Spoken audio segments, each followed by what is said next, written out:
are several good reasons for being precise and thorough when timing an engine. But today, with the emphasis on ecology and pollution-free air, it is more important than ever because many states are inspecting cars and ruling them off the road if they emit too much carbon monoxide, oxides of nitrogen, or hydrocarbons.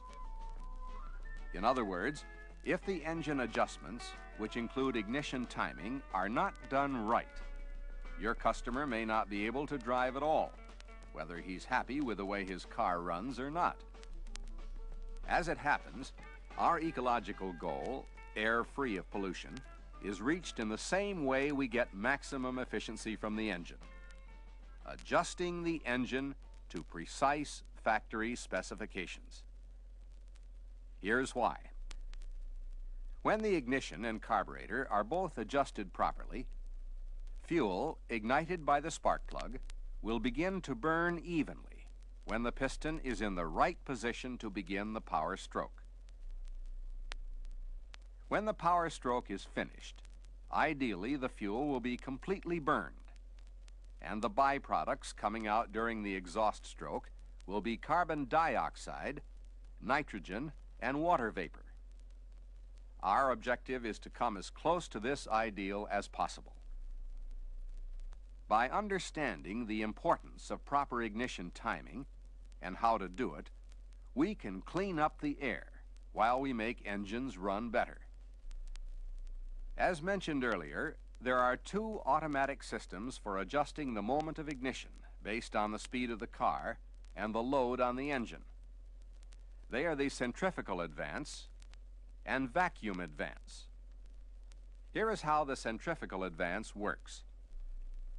As we know, at idle speed, the spark is adjusted to occur at approximately the point where the piston reaches top dead center. The exact point will vary a few degrees, depending on model and latest factory specifications. At high speed, it is necessary to deliver the spark to the combustion chamber earlier, to give the mixture ample time to burn and deliver its power to the piston. The centrifugal advance does this by two weights that throw out against spring tension as engine speed increases. This movement is transmitted to the breaker cam and causes it to advance or move ahead with respect to the distributor shaft. The ignition timing consequently varies from no advance at low speed to full advance at high speed when the weights have reached the outer limits of their travel. The centrifugal advance takes care of conditions of full throttle at high speed and acceleration at medium speed. But there are other situations requiring spark advance that it can't cope with. At part throttle, where maximum power is not being demanded of the engine, compression pressures are lower. The rate of combustion is slower, but it is still necessary to advance the ignition timing to obtain satisfactory burning of the fuel-air mixture. In this situation, the engine speed is too low to throw the weights out far enough, so the vacuum advance helps out. It works like this. Under part throttle, a vacuum develops in the intake manifold. The vacuum acts on a diaphragm, which is linked to the breaker plate. When the diaphragm moves out against spring tension, the breaker plate moves with it and carries the breaker points along so that the cam, as it rotates, closes and opens the breaker points earlier in the cycle. In order to meet low emission requirements, a double vacuum advance distributor has been developed. Its purpose is to assure that the spark will be fully retarded when the engine is idling, assuring fullest combustion of the fuel, and therefore minimum exhaust emissions. Briefly, there is a separate diaphragm and vacuum chamber for retard position that works opposite to the advance diaphragm. When the throttle is closed, a vacuum at tube A acts on the retard diaphragm which moves the breaker plate to retard ignition. When the throttle is partly opened, it uncovers tube B, causing a vacuum which acts on the advance diaphragm, moving the breaker plate to advance ignition. The result is, as soon as the throttle is opened, the advance jumps ahead 6 to 8 degrees, and when it is closed, the spark is quickly and fully retarded. This is a typical timing curve, centrifugal in red and vacuum in blue. Both advance mechanisms of this particular distributor should operate within the colored areas. For example, at 750 RPM, the distributor shaft should be advanced between 4 and 7 degrees due to centrifugal action. At 1500 RPM, rotation should be between 9 and 11 degrees. And at 2000 RPM, rotation should be at its maximum, 13.5 degrees.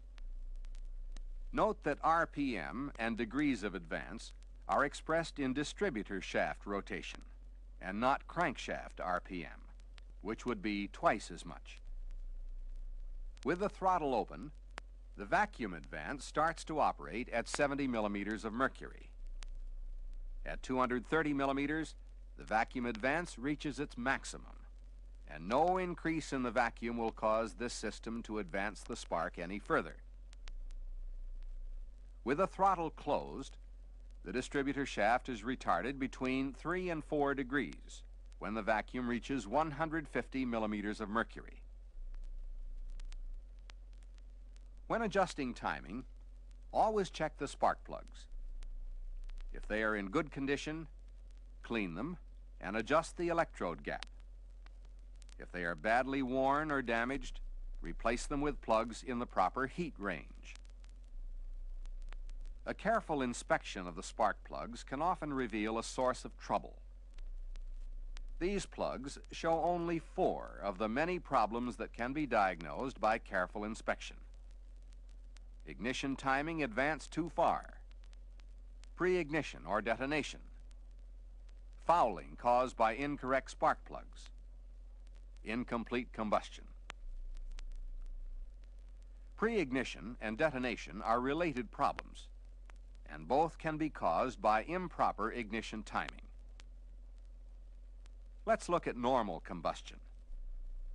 As the piston arrives at or nears the top of its compression stroke, the spark occurs and begins to burn the compressed fuel. Combustion sweeps evenly across the confined area containing the fuel-air mixture. The burning process causes a rapid expansion in the gases, causing a pressure on the piston and driving it down. Detonation, on the other hand, can occur, especially under load and with heavy throttle pressure with abnormally advanced spark. For example, let's say we get a spark when the piston is only 3/4 up and compression rate is at its maximum. This pressure produces heat, which, added to the heat of the burning fuel, causes a portion of the fuel charge to ignite spontaneously. The two flame fronts meet, and the resulting detonation causes a noisy hammering pressure on the piston and stresses on other engine parts. This is what can happen. The piston head has literally disintegrated due to persistent detonation. The effect of pre-ignition is very similar to detonation. The main difference is that the spark plug fires after the false ignition instead of before. Both conditions are usually called knocking and can also be caused by fuel of improper octane rating.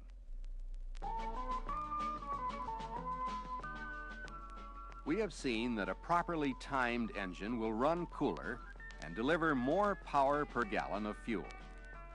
The engine will last longer and the exhaust will be cleaner. Considering all the benefits of proper ignition timing, It doesn't seem possible that incorrect timing is the most common automobile problem. If you follow these simple adjustment procedures, according to the book, you will know that the cars you work on will not add to this problem.